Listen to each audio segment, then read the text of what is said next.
কাকুলি পারেও বটে লোকটা ঘুমোতে, হ্যাঁ? বাপরে বাপ, যেমন নাক ডাকা তেমনই আলছে মেয়ে। সুজি মামা কখন উঠে এখন হাই তুলছে, আর এই লোকটা ঘুমোচ্ছে তো ঘুমোচ্ছে, হ্যাঁ? আহ, বিরক্ত করো না, দেখছো না বিশ্রাম করছি। মাথা ঠিক রাখার জন্য ঘুম খুবই দরকারি, বুঝলে? কি গো, গোপালের গিন্নি আজ জল আনতে যাবে না? এরপর গেলে তো মাথার চাঁদি ফেটে যাবে। চলো চলো, কত দূরে যেতে হবে মনে আছে তো? বল, শুনছ তো? মাথার চাঁদি ফাটিয়ে সেই কত দূর যেতে হবে, হ্যাঁ? আচ্ছা বলি, তোমার শরীরে কি কোনো দয়া মায়া নেই, হ্যাঁ? বউ সেই কোন দূর থেকে জল মাথায় করে নিয়ে আসবে, আর তুমি নাকে তেল দিয়ে ঘুমোবে, হ্যাঁ? তোমার নিশ্চয়ই কুম্ভকর্ণের বংশের জন্ম, তাই না? হ্যাঁ, ওই কুম্ভকর্ণ আমার মামাতো শালার পিসতুতো ভাই। এই শোনো, তোমার সঙ্গে কথা বলার কোনো ইচ্ছেই আমার নেই। তোমার বাক্কিবার মহারাজকে গিয়ে শুনিও। আমি এখন চললাম। কথা বলতে বলতে যে নাক ডাকে সে একটা অমানুষ, সে ব্যাপারে আমার কোনো সন্দেহ নেই।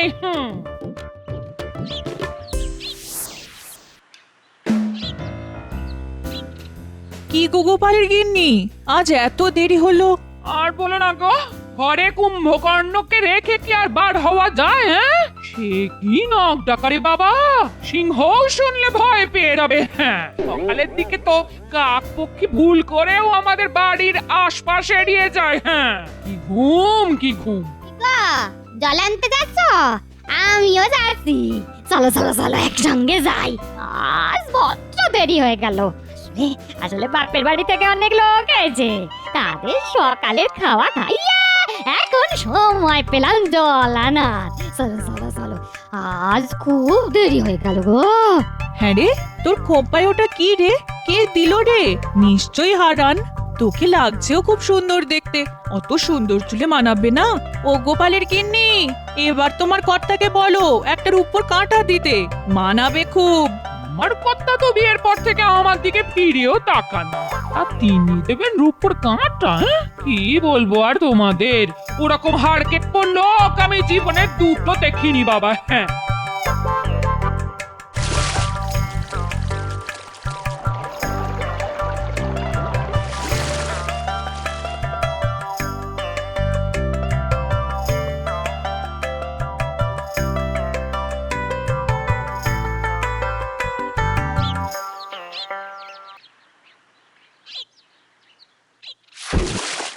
আরে আরে আরে, আহা, কলসিটা এমন ভাবে রাখলে যে ভেঙে যেতে পারে। খুব খুব অন্যায় হয়ে গেছে গো, আমাকে তুমি ক্ষমা করে দাও গো, আর হবে না। হ্যাঁ, বাবা, আজই কি কথা শুনি মন্থরার মুখে। এই রোদে জল নিয়ে এসে কোথায় মুখ ঝামটা মারবে তা নয়, উল্টে মিষ্টি করে কথা বলছে। না না, ক্ষমা চাওয়ার কি আছে? তুমি কি আর ইচ্ছে করে করেছো? ভারী তো একটা মাটির হাড়ি, তার জন্য এত করে বলার কোনো দরকার নেই গিন্নি। মাটি বলে কি কোনো দাম নেই, হ্যাঁ? আজকাল মাটির দামও সোনার কাছাকাছি। হ্যাঁ, এই দেখো, আমি কি জানি না কত কষ্ট করে তুমি সংসার চালাও, হ্যাঁ? হুম, না না না না, নির্ঘাত কোনো ধান্দা আছে। ঠিক আছে, তুমি ডালে ডালে গেলে আমিও পাতায় পাতায় চলি। বলে ফেলো ধান্দাটা শুনি। ভাগ্যিস আমার ঘুমটা ভাঙিয়ে দিলে, নইলে যে কি কাণ্ড হতো। এমনিতেই রাজসভায় যেতে রোজ দেরি হয়ে যায়, আজ তো যেতেই পারতাম না। যা দেরি করে ঘুম থেকে উঠলাম, বাপরে বাপ। আজ হারানের বউয়ের চুলে দেখলাম একটা ভারী সুন্দর রূপোর কাঁটা। এই আমাকে একটা কিনে দেবে গো, হ্যাঁ? কাঁটা? রূপোর কাঁটা? হারানের বউয়ের চুলে? হ্যাঁ, আমাকে আমাকে একটু জল দেবে গিন্নি? বুকটা না কেমন যেন ধরপড় ধরপড় করছে, শরীরটা খারাপ লাগছে। বৈদ্যকে একটু ডাকবে নাকি গো? যতদিন না আমার চুলের উপর কাঁটা ওঠে ততদিন আমি এই বাড়ির জলস্পর্শ করব না, এই আমি বলে রাখলাম। হ্যাঁ,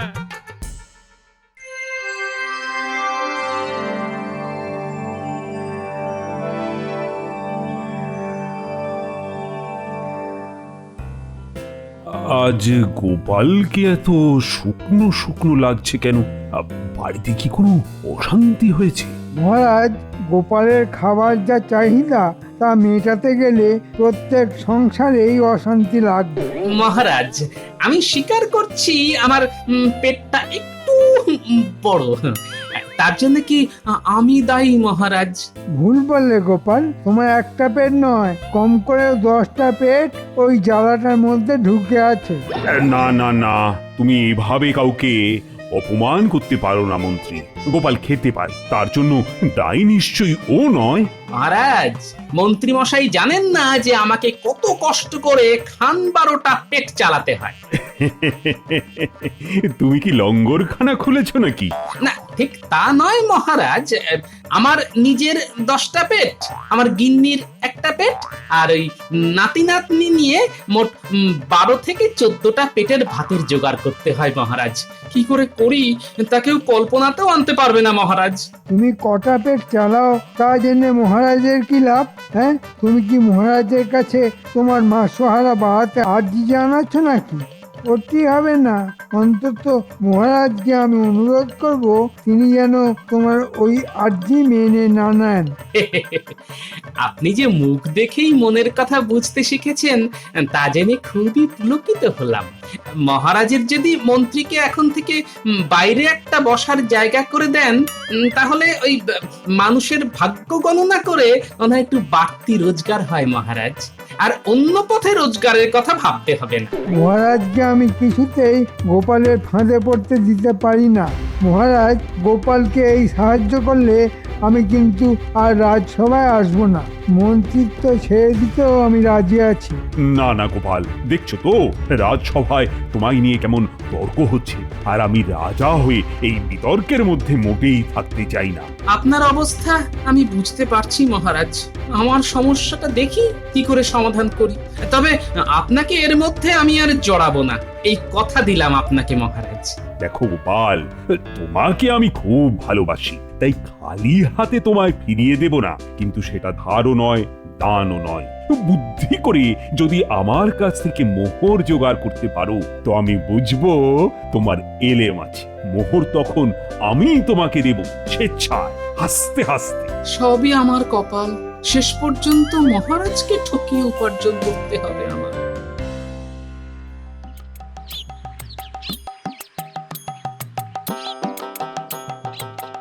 দাদু দাদু দাদু চলো না, আজ আমার পুতুলের বিয়ে। চলো চলো চলো, দেখে আসবে চলো। কি বললি? তোদের পুতুলের বিয়ে? তা বর এসে গেছে? না, এখনো আসেনি, একটু পরেই আসবে। চলো না দেখে আসবে। হ্যাঁ হ্যাঁ, চল চল চল চল চল। তা কোণে কে সাজালো? দিদা কি সুন্দর সাজিয়েছে, তা চোখে না দেখলে বিশ্বাসই করতে পারবে না। মনে হয় তোর দিদার কোণে সাজার শখ হয়েছে। কোণে সাজার শখ, পুতুলের বিয়ে। আচ্ছা আচ্ছা, হ্যাঁ হ্যাঁ হ্যাঁ, মাথাটা অল্প অল্প খুলছে মনে হচ্ছে। আরে তাই তো, এটা করলেই তো হয়।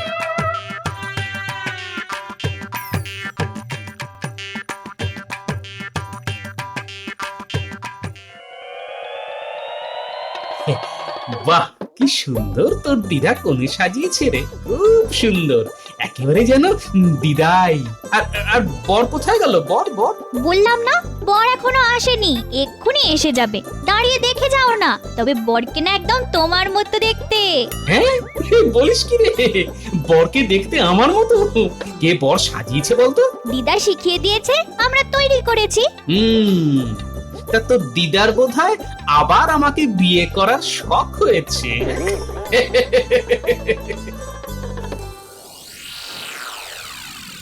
বুঝলে বউ, আজ গোপাল মহারাজের কাছে মোহর ধার চাইতে এসেছিল।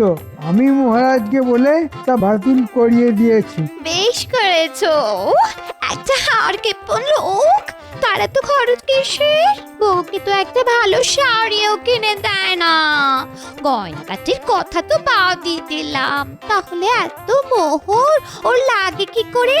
কে জানে, এতগুলো প্রশ্ন নিয়ে এখন আর খেলা সামলাতে পারছে না, এই আর কি। আমার তো মনে হয় নিশ্চয়ই আর একটা সংসার আছে, না হলে এত মোহর ওর কোন কাজে লাগে? তা ঠিক কথাই বলেছ। দেখতে হবে ওর আলাদা কোনো সংসার আছে কিনা।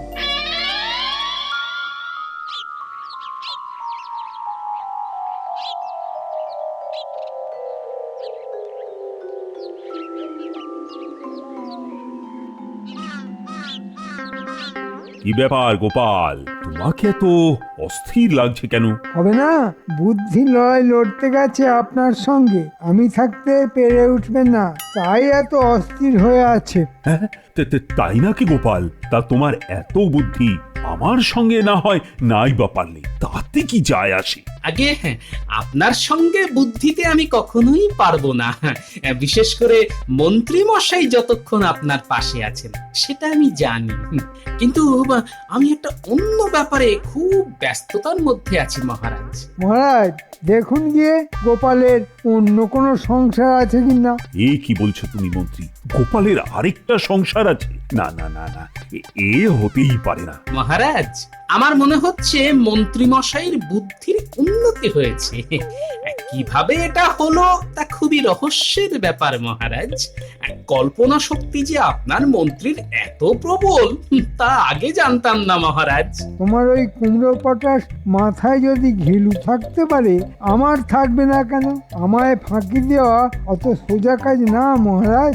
শোনো, তোমাদের এই সব কথার মারপ্যাচ আমি কিন্তু কিছুই বুঝতে পারছি না। আমায় খোলসা করে বলো তো গোপাল, মানে তোমার সমস্যাটা কি? মহারাজ, অপরাধ নেবেন না, আমি না মানে ওই ওই আর কি মানে বিয়ে করছি মহারাজ। বলেছিলাম মহারাজ, আমার ভাবতে লজ্জা লাগছে, এই বয়সে গোপাল আবার বিয়ে করতে যাচ্ছে। ছি ছি ছি। গোপাল, সত্যি করে বলো, এটা সত্য না রসিকতা? মহারাজ, আমি মিথ্যে কথা বলি না, সত্যি আমি বিয়ে করছি, এবং কালকেই। একেই বলে ভীমরতি, বুড়ো বয়সে এই রোগটা হয়। মহারাজ, এই অনাচার আমি মানতে পারছি না। হয় গোপাল এখানে থাকবে, নয় আমি। কে থাকবে সেটা আপনি ঠিক করুন। এই, তুমি থামো তো মন্ত্রী, আমি গোপালকে প্রশ্ন করেছি, এই বয়সে আবার বিয়ে? একটু কেমন কেমন লাগছে যেন। আসলে মহারাজ বলতে পারেন কিছুটা বাধ্য হয়েই এই বিয়েটা আমায় করতে হচ্ছে। বিশদে সব খুলে বলবো, এখন নাই বা বললাম। তবে এটা সত্যি যে আমি আবার বিয়ে করছি মহারাজ। কেন কেন কেন বাধ্য হয়ে কেন? ইয়ে আবার কেউ বাধ্য হয়ে করে নাকি? কখনো কখনো করে কখনো কখনো, সেটা শুনলে বুঝতে পারবেন। এসব বাজে যুক্তি মহারাজ। ওর বিয়ে করার ইচ্ছে হয়েছে তাই করছে, কিন্তু মহারাজ এই বিয়েতে আমার মত নেই, সে কথাটা বলে রাখলাম। কে তোমার মত চাইছে যে আগ বাড়িয়ে তুমি দিতে যাচ্ছ? না মহারাজ, আপনার একজন গণ্যমান্য মন্ত্রী হিসেবে আমারও কিছু দায়িত্ব আছে, তা আমি অস্বীকার করতে পারছি না। আমি যতক্ষণ রাজ সিংহাসনে আছি তখন দায়িত্বটা তোমায় নিতে হবে না মন্ত্রী, আমি নেব। তা বলো গোপাল, বলো, তোমার বউকে কবে আশীর্বাদ করতে যাব? মহারাজ, বিয়ে কালকে, বউ আসবে পরশুদিন। খাওয়া দাওয়াটা আমার বাড়িতেই না হয় করবেন। সেদিন রাজসভার সবাইকে আমন্ত্রণ আমার গরিব কুটিরে।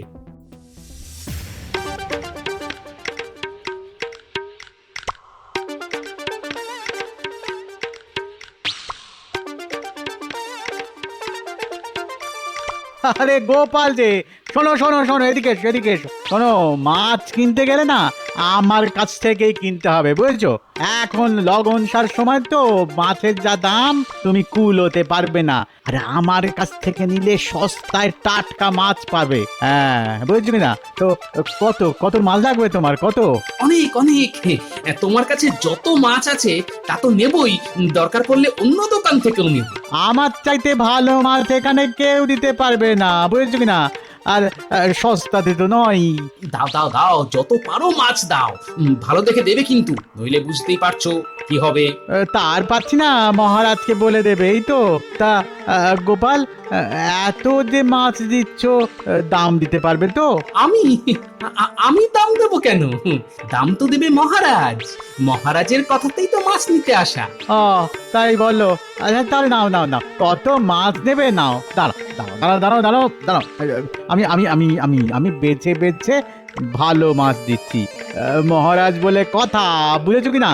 ভালো না দিলে তো শুলে চড়তে হবে। হ্যাঁ, সেটা মাথায় রেখো কিন্তু। কি হলো? বলি আমার রূপোর কাঁটা কোথায়? আরে হবে হবে, আমি যখন কোনো কথা দিই তার কখনো খেলাপ করি না গিন্নি। রূপোর কাঁটা তুমি পাবেই, কিন্তু একটা শর্তে, তোমাকে মৌনব্রত পালন করতে হবে। মৌনব্রত পালন করব আমি? কেন? কি দায় পড়েছে আমার? না করলে কিন্তু রূপোর কাঁটা পাবে না। আমি সেই দোকানে গেছিলাম যেখান থেকে হারানের বউ রূপোর কাঁটা কিনেছে। ও বাবা, সেই দোকানদার যেমন তেমন নয়, সবাইকে কাঁটা বিক্রি করেই না। আগে তাকে দেখবে রূপোর কাঁটা কিনে তার মধ্যে কোনো অহংকার প্রকাশ পাচ্ছে কিনা। যদি একবারও সেটা দেখতে পায় তবে কাঁটা বিক্রি করবে না। হ্যাঁ, এমন তার নিয়ম। সে আসছে, তুমি ভালো শাড়ি পরে তার সামনে একদম চুপ করে থাকবে, বুঝেছো? না, কিছুতেই বুঝতে পারলাম না। রূপোর কাঁটার জন্য আমি সব মেনে চলবো, হ্যাঁ, তবে তাতে যদি না পাই তবে তোমার একদিন কি আমার একদিন। হ্যাঁ হ্যাঁ, সেটা মনে রেখে যা বললাম তা অক্ষরে অক্ষরে মেনে চলবে, কেমন?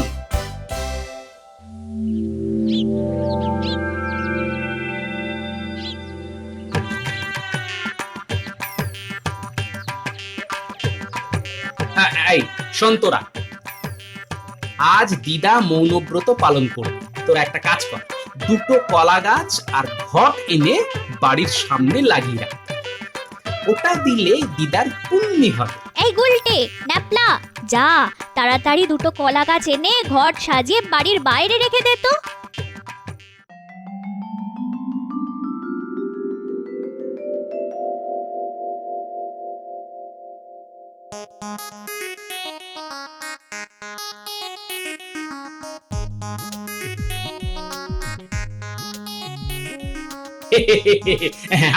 আসুন আসুন মহারাজ, আমার কি সৌভাগ্য, আজ আমার বাড়িতে আপনার পদধূলি পড়লো।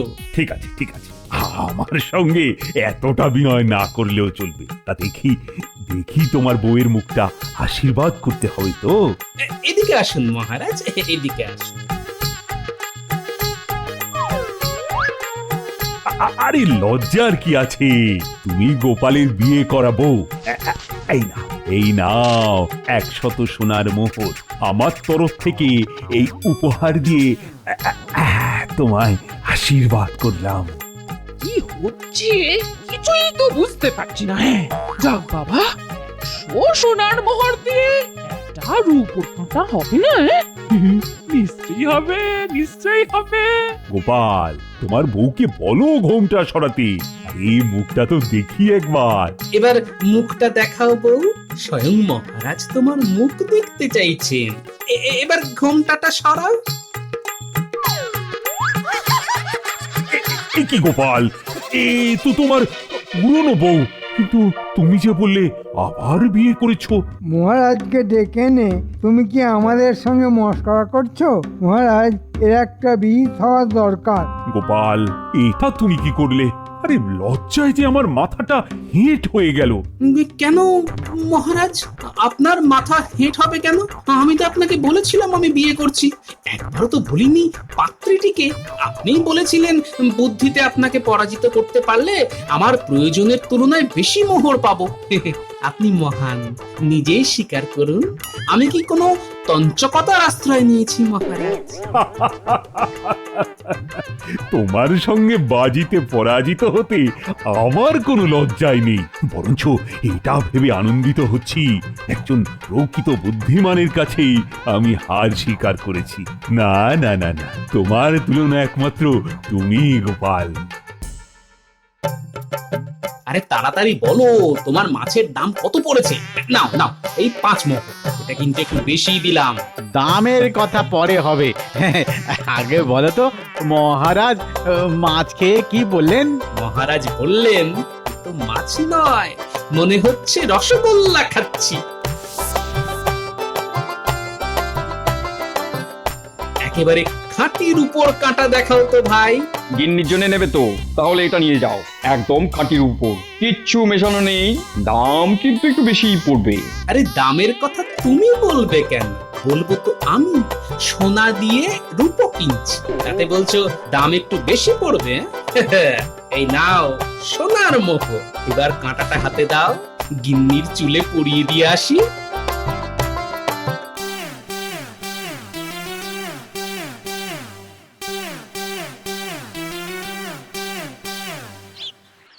গিন্নি, অগিন্নি, অগিন্নি বলি গেলে কোথায়? এই দেখো দেখো কি এনেছি দেখো। দাদু এসে পড়েছে, তুমি দাদুর দিক থেকে মুখ ঘুরিয়ে বসো, আমরা দরজার আড়ালে লুকিয়ে আছি। তোমার জন্য দেখো রূপোর কাঁটা নিয়ে এসেছি, তুলে দেবে না? ও, তোমার ইচ্ছে হয়েছে আমি পরিয়ে দিই, তা দেবো না কেন? এই দিলাম খোপায় খাঁটি রূপোর কাঁটা পরিয়ে। দাদু আমরাও আছি। এই দেখো না, আমরা দুটো মালা নিয়ে এসেছি। এবার দিদা তুমি দাদুর দিকে তাকাও, আর দাদু তোমার দিকে। এই নাও মালা, দুজন দুজনকে পরিয়ে দাও। শুভ দৃষ্টি থেকে মালা বদল সব করতে হবে। রূপোর কাঁটা দিয়ে দাদু দিদার বিয়ে। দাদু বলল বুড়ি আমার মুখ পুরি, দিদা বলল বর তুমি কি আমার পর?